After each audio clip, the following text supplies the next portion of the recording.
Hello everybody, Steven here with Cardboard Coalition, the Talking Hands. But today I figured I'd bring you guys, or we figured I guess, but it's just me here today, bring you a unboxing of Villainous, Despicable Plots. Now I know we're a little late on it, but it took my comic shop. I get a lot of these games that come out regularly from my comic shop, but it took them 6 months after it came out to get it to me. But now we have it, so I figured let's go ahead and jump into the box and see what we have. As you can see on the back, it already shows you, but let's go ahead and look at the components. So these are Expandalone. I can't remember if someone just made up the name, if it was this company. I don't think it was Ravensburger who did it, but it might have been Funko with their Funko universe that brought up the idea of Expandalones. But the idea is that you can get this box as an expansion if you have the main game to give you more characters. It comes with 3 characters. Or you could just buy this box alone and play with it. This is the same with the Pop Universe skirmish game. It's just called Pop Universe. They have a bunch of different ones. Or Unmatched does the same thing. They have Expandalone, so you could play main game 4 and then so on. I think Villainous, the main one, is 4 or 5. I think the main one's 5. I'd have to look back at it. And then you have this one that comes with 3 characters. So here's the instructions. The game overall is simple, but in some ways complex. And the reason I say complex is because you have to understand each character. I had a game, I'm trying to look for the ages, I'm sure I have to put the lid on to flip it over. I had a game, this was they make a Marvel version of this too, and had a friend over who doesn't play games very often. I'm just looking for the age while I'm talking, but I can't find it right now. You guys probably see it. Well, you don't want to give it to 0 to 3-year-olds. But I'm going to assume this is somewhere in the 8+, 10+ range, probably 10+ range. But I had a friend come over and I kind of set him up to fail. I didn't understand how to use the character. I just opened the box and was ready to play with people. And I didn't take into account that he himself was fairly new to gaming. So we left him with, I can't remember which character right now, but he was looking for a certain thing. It was a tile I should have given him. If I would have looked at the characters, I would have known, but I didn't, and I was bad. But this game, you're a villain. And you're trying to be the best villain you can be. Now, the fun thing about this game, besides the fact that it has tons of Disney characters, I know my knife needs to be sharpened, tons of Disney characters, and they're bringing more and more Disney villains, well, characters overall, and they're bringing more and more. But you're trying to be the best villain you can be. But each villain has their own path. So here we have Gaston, here's the board, and a brief explanation is you move around this board to do these actions. If you're in this spot, you could do all 4 actions as long as these ones aren't covered. And I don't know what Gaston's is going to be, but he's going to have something that's very thematic. Based on all the other games, they're always very thematic. Like Captain Hook has to catch Peter Pan. He's in the main game. But if you move here, you get to do all these actions, and they explain all the actions. And then you have to, based on the game, do something. So there's Gaston. I'm going to mess her name up. We have Lady Tremaine, right? She is, I know, hate me Disney fans. I believe she is Sleeping Beauties? No. Cinderella, night and day, it's Cinderella. So our evil stepmother. And I'll try to set these where you can see both the heroes, maybe off to the side. And then, of course, the one that I really wanted this expansion for, besides I'm just getting the expansions, it has the Horn King, right? And, oh man, horrible guys. And now I can't remember the Black Cauldron, from the Black Cauldron. When I was a kid, I loved this movie. And I mean when I was small, tiny. And it says something that in the 90s, late 90s, mid-late 90s, where they came out with it again on VHS. Yes, I'm that old. I remember saying that, oh, there's this really cool Disney movie that's kind of crazy and scary, and I used to always do the dog's voice. And a lot of people are like, no, you're crazy. What Disney movie are you talking about? It's the Black Cauldron. If you've never watched it, it's one of my favorite Disney movies. So they have that villain. Then I also have a close friend who loves Gaston. Right, so now I have Gaston. I'm sure someone loves Cinderella's villain. We'll go like this so you can kind of see all the art. Oh, and it all shows. Cool. All right, so villains, they all have their own ways to go through. Then we have this pack, this bag that gives us some stuff. And it's going to, this is what I'm talking about. These special, some villains have special things that they need to do to win. And I screwed this one up for a friend. But this one obviously goes to the Black Cauldron. There's the cauldron. But you also get these player aids in a sense, but they're specifically for that character. And they'll tell you how the character operates, right? And they'll tell you best strategies. Let's see. Gaston's objectives, so it tells you what he needs to do. Replace obstacles, remove obstacles. In here, it's somewhere it says best like practices. This lets you know, sorry if I bumped the camera, how to win. And so you have one for each character. And then you have the general reference cards. I guess we can spread these out right here. Then you have the general reference cards that tell you generally what each symbol means. Each character gets one, right? Villains' objectives. So I haven't played this game. It's been a little bit, we'll put that right there. But if I remember correctly, you're supposed to tell each person what your objectives are. And we did have a game with one of my friends at a game night. And this is still up for debate, trust me. So if they're watching, it's still up for debate. But the argument was they didn't fully tell us what their objectives were. They did in the beginning, but when we asked later on, what do you need to do? They kind of glossed over it. And what it was is we said one of their objectives and they glossed over. All right, so each villain also has a deck of cards. I would argue this is black. This is definitely Black Cauldron. There's the dog voice that I always do.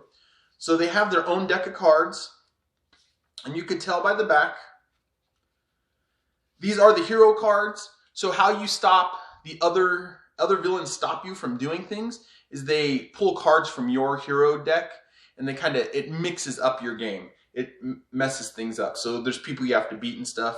Sometimes you need to beat the person to win, so you never know. And then these are the deck of cards that allow you to do things in your game. You play them, add allies to your side and stuff like that. So the art's always amazing because it's Disney art. And though I'm not super huge Disney fan, I do love their art. I grew up with it like everybody else. Like that one's awesome, the Horned King. So each hero gets a deck of cards. And the other cool thing, if you could see on the back, is they all have their own design. That's always cool. Let's go ahead and trying to make it so we could see a lot of stuff. Oh, yep, look, I should have known it was Cinderella. Night and day, it's Cinderella. So we'll just do a quick jump through these. So on the surface, this game is really easy. And I would only say, and it's fun, I would say where it gets more difficult is teaching it sometimes, knowing the nuance, especially if you have a very beginning game crowd, right? So here's Cinderella's back. I just want to show you guys. I love the art that they put in here. This is Cinderella's back. I got to look at it again. You guys are going to yell at me. Lady Tremaine, I'm sorry. It's not one of my favorite Disney movies. But I did guess it was Cinderella. Oh, it says it on the card. Lady Tremaine. But you could tell these are your cards. These cards don't go, well, sometimes they do, but for the most part, they stay in your play area, which is that little map. Let's go ahead and we'll flip through some. So you got heroes like Cinderella, Fairy Godmother, Prince Charming, Jack. I didn't know his name was Jack. Gus. I remember Gus, right? And then you get into the cards that are yours, and even on this side, they're colored a certain way. Drizella, Anastasia, right? So these are the cards you use to help you further your plot and become the most villainous. And these are the cards that other players will use to put on your playboard to slow down your plot. So there's Cinderella's. Put them like that. And we'll do this last one, then I'll talk about a couple more things. But like I said, the cool thing I think about this game is it's very thematic. If you like Disney movies, it's thematic. This is one I know when I have a game group of, let's call lightweight gamers, new to gaming, beginning gamer kind of things. A lot of people love this. And there's a Marvel version too. I haven't looked too much into mixing them. They say you can, but there's certain things you can do. They're slightly different. But people like Disney, so it's easy to bring it in. You can get anybody. I mean, I feel like most people like Disney, or at least they have a character they like from it. So there's the Beauty and the Beast backs, which are always kind of cool. So this game's fun that way because people tend to get into it, and each villain, I don't feel like asymmetrical is the right word. And asymmetrical means they have their own power set and it works a certain way. They work differently from everybody else. In a nutshell, it's asymmetric. Kind of, but you're not fighting the other person. You're just trying to be the best villain you can be. And then, you know, you try to get villains in other heroes' ways so it slows them down. All right, so let's look at some of these.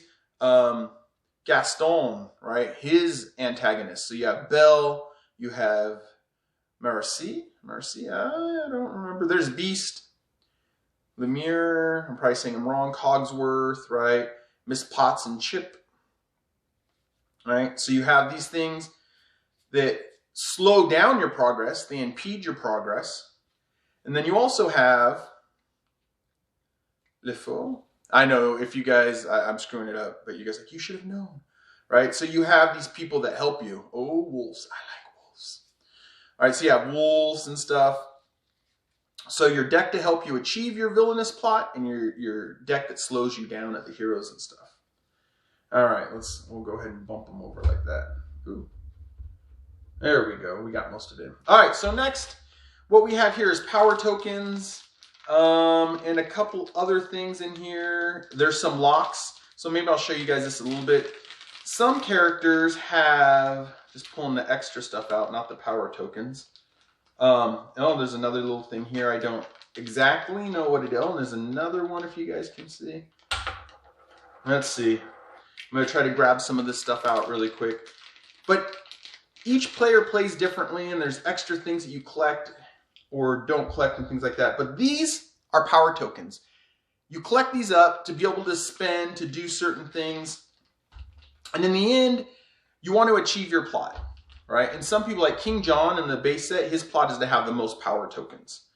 So this means if someone, let's see if I can get it without as much glare. If someone has already played a hero card against you, no one else, the rest of that round, no one else can play a hero card against you. I think basically that's what that is. So this token, if someone played a hero card against me, I get this. And then for the rest of the round, no one else can play a hero token against me. It kind of saves you a little bit. This is a lock. So some areas on these maps, like I told you guys, I know I set it up so pretty, now I gotta mess it up.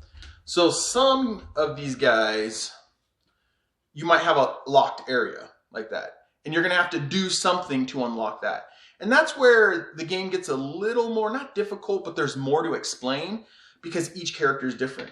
So for example, the Horn King might have a locked area, but Gaston doesn't, right? And then how do you explain that stuff? So there's the lock token. Not sure what this has to do with. If you guys know your Disney stuff, looks like a door knocker's probably Beauty and the Beast. And then, but then there's a beast there too. That's obviously Beast. So there's different tokens that do different things. The power tokens are what you use to spend when you're playing cards, because there's cards, I don't have the cards, they're right here, that you have costs. Of course, this one is a condition card. Come on, Steven, you can do it. Left to it, but to do it. No, it looks like condition cards at the back of the deck. So there's cards that have costs, and you use the power for the costs. Now, the last thing I'll show you guys is these, and these are what represent your player. If I can get it out, we can do it. Your player, your villain on the player board. I'm assuming this is Cinderella. Cinderella. So these are kind of cool. Some people like them, some people don't. They're an abstract representation. I like them. Ooh. I'll get it back in there better later. Here's Gaston's, right? Oh, he's big-chested manliness. There's his. This one looks like a chest, so it's pretty easy. And then we have the Horn King, which, oh my sweet Jesus. That is the one I like. Look at that. Look at that. I think this might be my favorite, even out of the Marvel ones. So, like I said, here, we don't need this anymore. Like I said, when you're playing this map, you move around. So you go here and you get those 4 actions. This is what marks where you're at. So it'll mark where you are currently at. So overall, the game is really move to positions to do those actions, right? Play a fate card. I believe they're called fate cards on another player. Get to power. This is play a card, and I believe this is move. You can move your allies around. And so you go there and you could do those actions, right? And that's what allows you to play through this game. And so on the basic level, the game is fairly easy to play. It's easy to explain to people how movement goes, though I will admit some people get a little confused because they think they get one action, or they don't understand really that you're just going there for the action, right? There are some like Captain Hook. I can't remember exactly where he needs to get Peter Pan, but he needs to move Peter Pan to a certain spot. Then he has to have people there to fight him. He doesn't necessarily have to be on the Peter Pan spot. He has to be, I believe this is the attack or vanquish or whatever it's called symbol. He doesn't necessarily have to be here where Peter Pan is, and he has some bad guys. But his little guy has to be somewhere with an attack symbol, right? I think, or a vanquish symbol. So you'd have to be here even though they're there in that example. And that gets a little tricky to explain, but once people get it, I think it's fairly easy game to play, even with the different characters. It's very important when you play this to have your other players read through these so they know what their not all of them, just what their player does and what they need to do. It's also very important, which I didn't do because I'm bad, is to make sure people get every piece they need to accomplish their villainous plot. Like my friend, we didn't give him something, and he was looking for it all over the place. And I feel really bad for that. It might have turned him off to gaming forever. So never do that. But anyways, this was a look at Villainous's expand-alone game, Despicable Plots. And the reason that it's expand-alone is because you could play it just 3 people. You could just buy this, and at retail it's $24.99, I believe, $24.99. So I think it's a good game for the cost, right? I know I'm not doing a review, I'm just saying it really quick. But for the cost, you have 3 players, 3 people could sit down. You have enough for them to play the game. You have everything you need. Or you can add it. You can buy a second one. I have all of them at this point, though I know the Loki one just came out, and my comic shop hasn't gotten it for me yet. But there's, I think, 3 other ones. You can have 2 of them, 6 players. You can have the main one plus these.